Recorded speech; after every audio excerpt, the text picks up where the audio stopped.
Hey everybody, it's Father Rich here with another video. This one's inspired by Glen Kellaway, living in the basement or the basement life, or I don't know what his channel name. I'm always kind of leery about people that spend too much time in a basement, but I must admit he's inspired me to do a few videos. He did an off-ramps video, when were you done with the artist or band? And then last night, I watched one, it was the on-ramps. And I thought, you know what, I'm going to do an on and off-ramps video. And let's just get started. It's going to be kind of like in an order that makes sense. And we're going to start it off with the Rolling Stones. And for all of you that haven't watched my Rolling Stones video, great intros, you're missing out, man. It's the greatest Rolling Stones video ever. But anyways, this was my jumping on point for the Rolling Stones, Out of Our Heads, and the reason being because of the song Satisfaction. My jumping off point was Steel Wheels, Rolling Stones. I haven't heard any of the albums after this. I saw them on this tour, and it actually, of the 3 times that I saw them live, it was the best. But I wasn't inspired to buy any of the records after this. My jumping off point for Steppenwolf was Monster, their 4th album.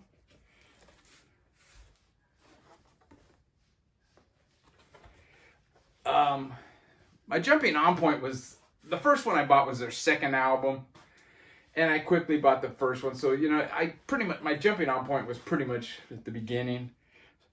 So I'm not showing that. But my jumping off point was their 4th album, Monster. And I really haven't heard anything after that. My jumping on point for Canned Heat was Livin' the Blues. And this is their 3rd album. My jumping off point, and I got this for Christmas one year.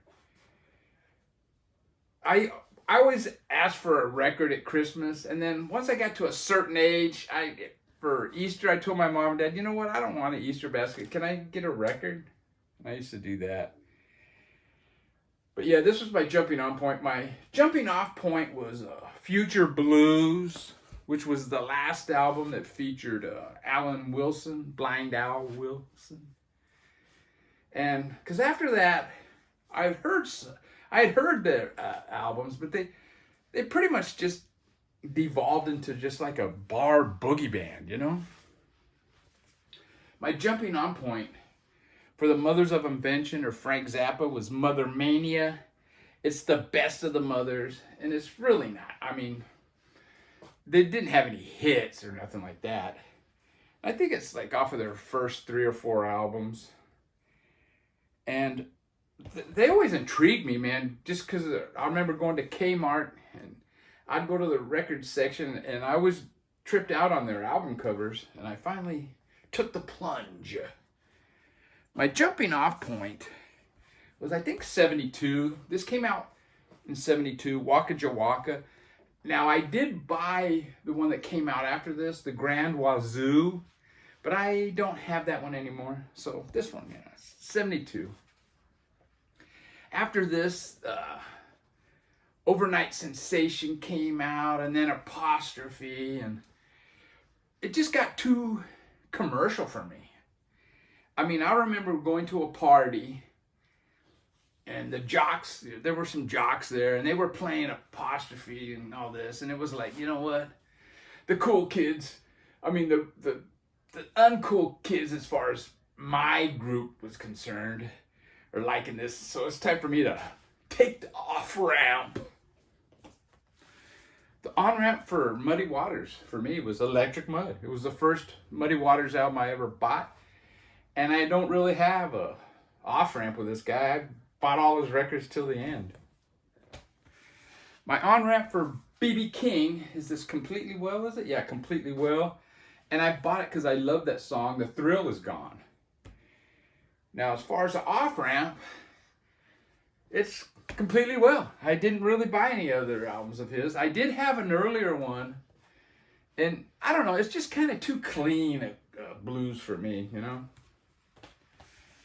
My on-ramp for the Jefferson Airplane was Volunteers. It was the first Jefferson Airplane album that I ever bought.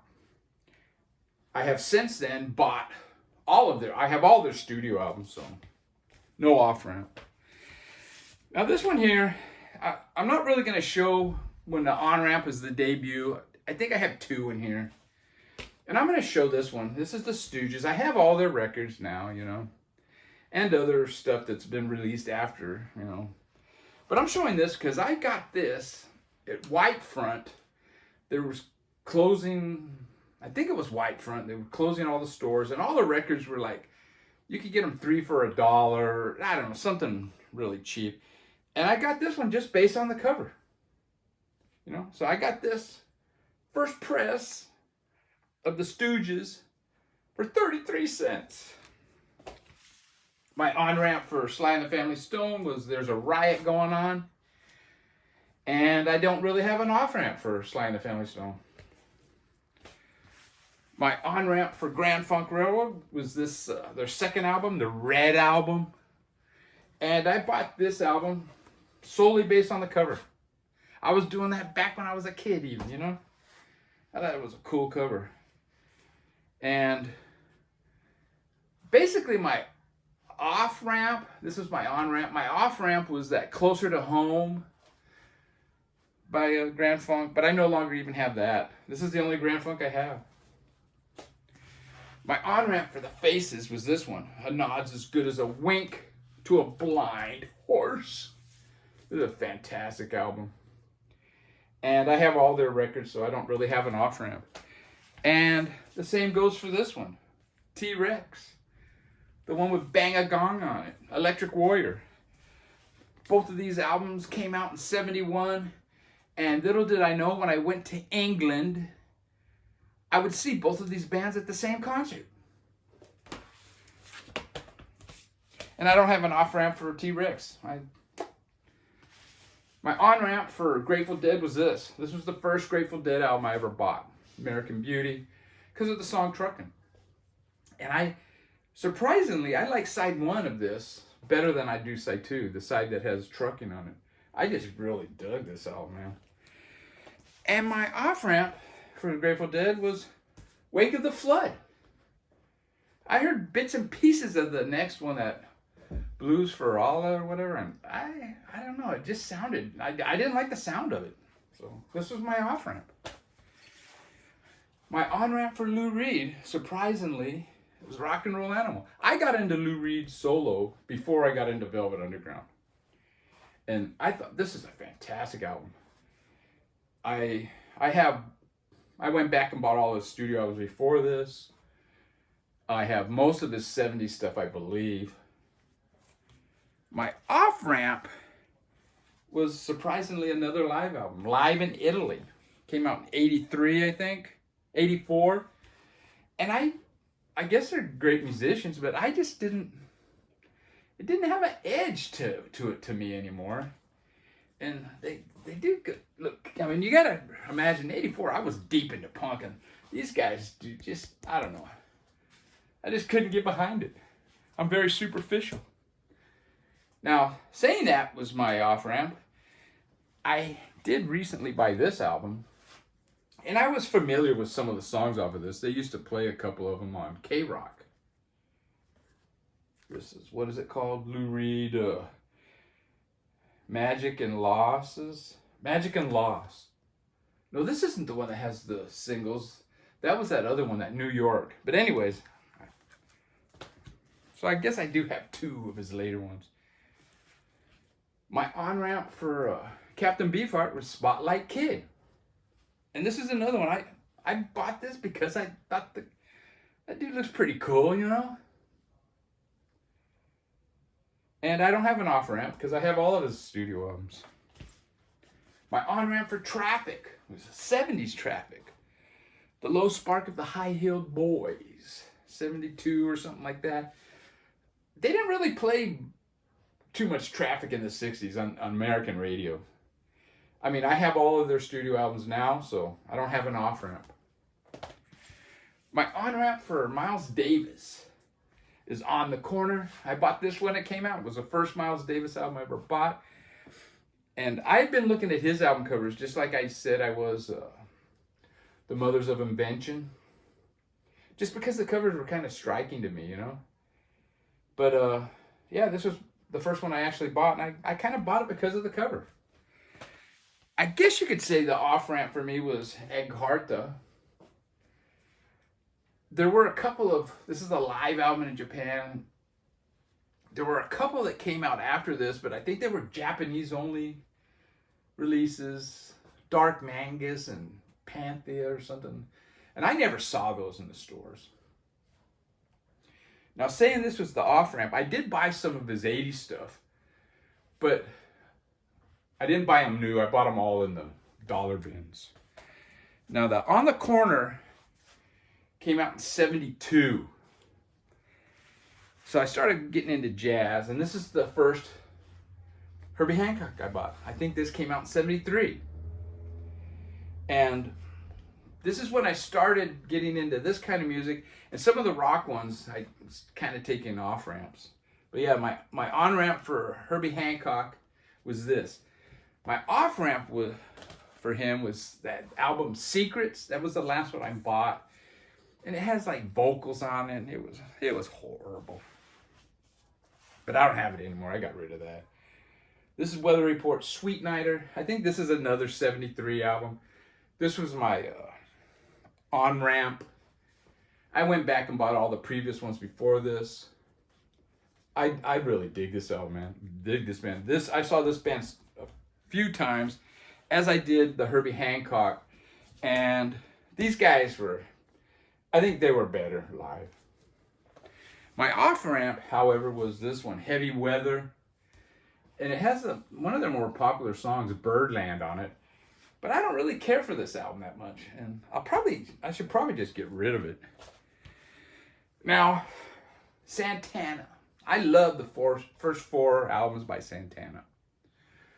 So as far as the band Santana, you could say my off-ramp is Caravana or Sorry or whatever that thing is, the one with a big-ass sun on it. But I did buy this one afterwards. So maybe as far as Carlos Santana, you could say this is my off-ramp. And I bought this mainly because of John McLaughlin, but it's a fantastic album, man. Really good. My on-ramp for Gary Burton was Good Vibes. An album that came out in 1970, but I probably became aware of this like in 72. Some kid in high school played a song for me on this, and I go, man, that is fantastic. My on-ramp for Eddie Harris was Come On Down. And the reason I picked this album up is it was in the dollar bins. You could find some Eddie Harris albums in the dollar bins back in the day, and this was one. Now, one that wasn't in the dollar bins, Donald Byrd, Fancy Free, this was my on-ramp for him. And in the same time period, 70s, early 70s. I don't see right offhand. My on-ramp for Joni Mitchell was Blue.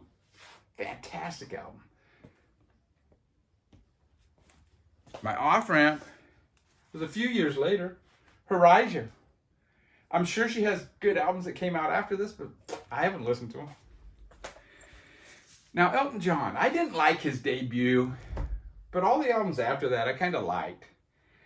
But this was definitely my off-ramp, Rock of the Westies. After this, man, he dove off a cliff. My on-ramp for Marvin Gaye was I Want You.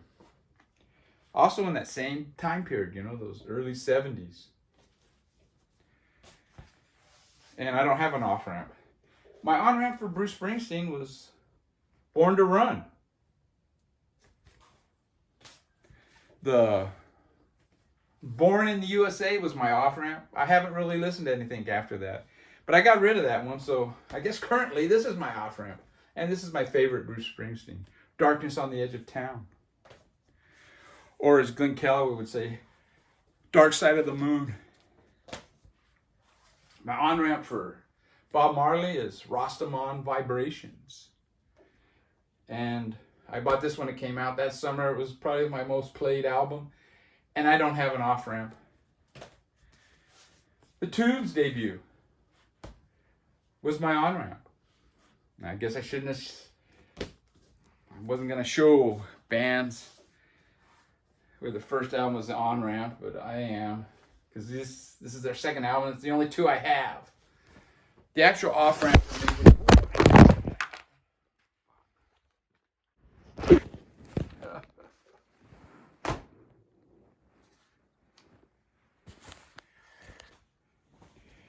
well, like I was saying, these are the only two Tubes albums I have anymore. But my actual off-ramp was Now, their third album. But I no longer have that one. Let me turn this off. My on-ramp for Donna Summer was I Remember Yesterday. And it's mainly because of that song, I Feel Love. That electronic sound, I kind of considered it like similar to, you know, what Eno was doing, and you know, that kind of electronic stuff. I went back and bought a few of her earlier albums, but my off-ramp was like 2 albums after that one, and it was Bad Girls. Now we're getting into some 80s. My on-ramp for Metallica was the Garage album. What is it? The 598 EP, Garage Days Revisited. And I bought this because they cover some Misfits songs. My on-ramp for Depeche Mode, Music for the Masses. I dig this album. I do like the is it Black Celebration, the one that came out right before this? I have that album, but this was my on-ramp.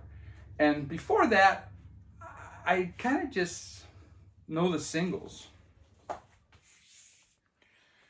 My on-ramp for R.L. Burnside was this Come On In. I'd never heard of this guy before, but K-Rock played, I think his version of Rollin' and Tumblin'. And it was like, man, it's got like scratching on it. And so it was like nothing I'd ever heard. So I bought it, and I really don't have an off-ramp for this guy. My on-ramp for Nod was Charterlawn Volume 1 and Charterlawn Volume 2. And the reason I'm showing 2 albums is because I first bought this. It was a CD that combined both of these on one CD. Now, I said I wasn't going to show any debuts as your on-ramp, but I'm going to show the Temples, Sun Structures, mainly because this is my on-ramp and off-ramp. Their second album. And my last one is the Coat Hangers, The Devil You Know. This was a band that I found out about from Will, the Vinyl Potato. Check out his channel. And this is their last album. It came out in 2019. My on-ramp was their last album. I don't know if they're broken up or what, but I have all their albums now. But anyways, that's the Vinyl Rich on and off ramps. And I'm going to leave the catastrophe. Go Dodgers. The Fever lost. Oh well.